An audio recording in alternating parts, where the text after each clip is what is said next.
यूथियों को हम कहते थे कि मियाँ जब तो आएगा तो लग पता जाएगा। डिजिटल मीडिया के बादशाह बने हुए थे ना तुम। आओ जरा मैं दिखाता हूं। आगे ये नून लीग भी मैदान में पोल कराए हैं आज लाइव ट्विटर पे भी। तुम्हें पता है कितने लाइक है हमारे इस पेज पे PMLN डिजिटल के नाम से सोशल मीडिया पे। नून लीग आगे मुझसे एक्टिव नहीं हुई ज्यादा। हुआ ये है कि इनके साथ आज एंड कर दिया अवाम ने। ये लोग बड़ी देर से कह रहे थे कि फेक बॉट्स होते हैं PTI के और वो फेक लाइक्स लेते हैं और फेक वो चीजें डालते हैं।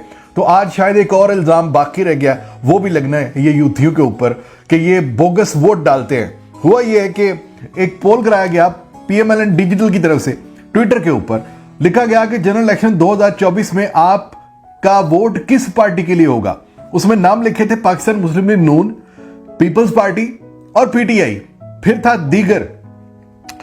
तो लोगों ने कुछ वोट इस तरह से दिए कि टोटल वोट पड़े उसको 36,773।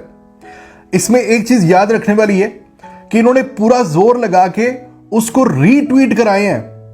रीट्वीट करवाए हैं 3,500, यानी 3,500 बंदों से इन्होंने शेयर करवाई है पोस्ट के यार ज्यादा से ज्यादा पटवारियों के पास जाए, ज्यादा से ज्यादा लोग इसको वोट करें। और हुआ ये कि रिजल्ट्स मैं आपको दिखा रहा हूं, साथ में पढ़ भी रहे हैं कि मुस्लिम लीग नून को 16% वोट मिले उस पे और PTI को 81% वोट मिले और पीपल्स पार्टी को 2% वोट मिले और दीगर यानी इनके अलावा जो जमायतें हैं उनको 1% वोट मिले। और मुझे बात याद आ गई, दूसरे पोल भी बताऊंगा मैं आपको कि उसके बाद भी 3 पोल और हैं जो आज के दिन में हुए और जिसके रिजल्ट्स देखने के बाद मुझे लगता है कि अब वो चिराग सारे बुझ गए हुए हैं जिनमें थोड़ी थोड़ी रोशनी उन्होंने जलाई हुई थी। अच्छा, हुआ ये है कि बिलावल कहता है मैं तो पंजाब में क्लीन स्वीप करूंगा। अब 2% वाला अगर क्लीन स्वीप की बातें करेगा तो वो दीवाना ही लगेगा।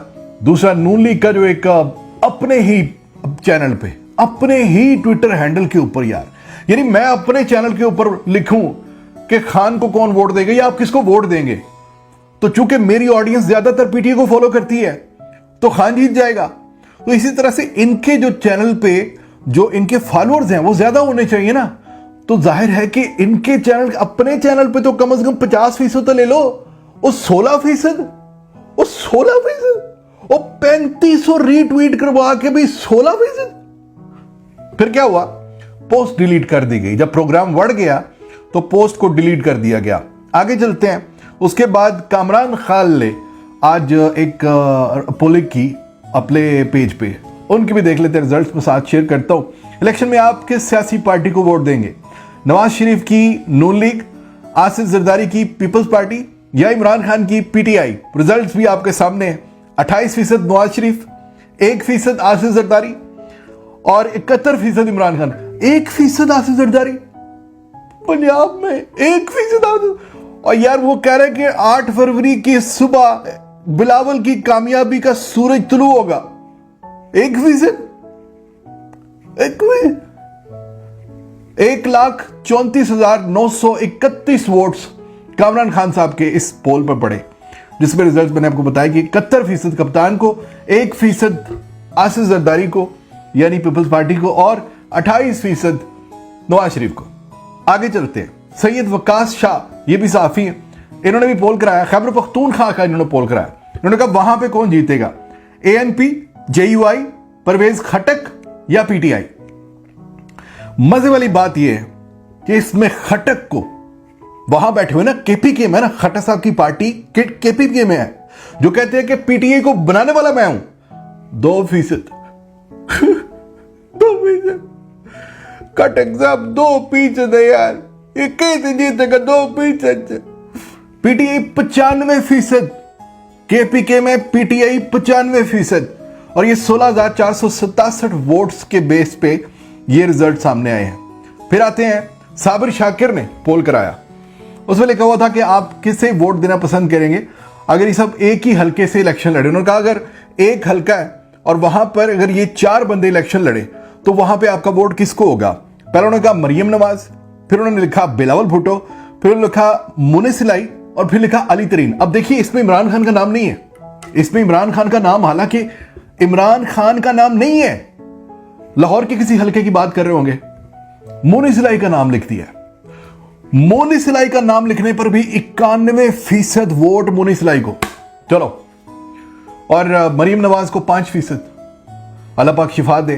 बिलावल भुट्टो यहां पर भी 2% और अली तरीन 2%। यह है आपका मुकाबला सोशल मीडिया पर भी और वैसे भी मैदान में भी। ये अगर आप पुलिस को हर तरफ भगाएं ना और लोगों को गिरफ्तार ना कराएं और 9 मई के वाकये को बार बार जियो फेंसिंग करके आप दोबारा से नाजायज गिरफ्तारियां ना करें लोगों की, और अगर आप इस तरह से मैनेज ना करें कि आप डिले करवा दें केसेस को, कभी आप पेश नहीं हो रहे, कभी कुछ नहीं हो रहा, कभी कुछ नहीं हो रहा, कभी अदालतें जो है वो जज साहब कहीं चले जाते हैं, तो वल्ला यकीन करें ये कौम आपको बता दे बाहर निकल के कि वो खान से कितनी मोहब्बत करते हैं। खान तो एक चाबी है उनके पास पाकिस्तान की, कि जिससे पाकिस्तान की तकरीर का दरवाजा खुल सकता है। और चूंकि ये लोग खुद समझ गए हुए हैं। आज अतकज़ई ने क्या कहा, उसने कहा ये इनकी सबसे बड़ी गलती ये थी, मैं पीडीएम वालों को समझाता रहा कि खान के साथ खान की दुश्मनी में इस कदर आगे ना जाओ, लेकिन उन्होंने मेरी बात नहीं मानी और उन्होंने मेरा मुल्क का बेड़ा गर्क कर दिया। ये हालात हैं भाईयन। तो भले सोशल मीडिया हो या मैदान हो, आप जिस दिन भी अवाम का वोट मांगेंगे, अवाम को वोट डालने के लिए कहेंगे, वो अपने उसी लीडर को चुनेंगे जिसको आपने जेल में बंद किया हुआ है।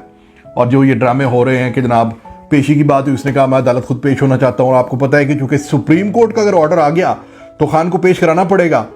और सुप्रीम कोर्ट हो सकता है कि जमायत भी जो है वो समायत भी जो है वो हो सकता है इन कैमरा कर ले कि बोले लाइव चलाओ, पूरे पाकिस्तान को दिखाओ, तो वो बात माननी पड़ेगी आपको।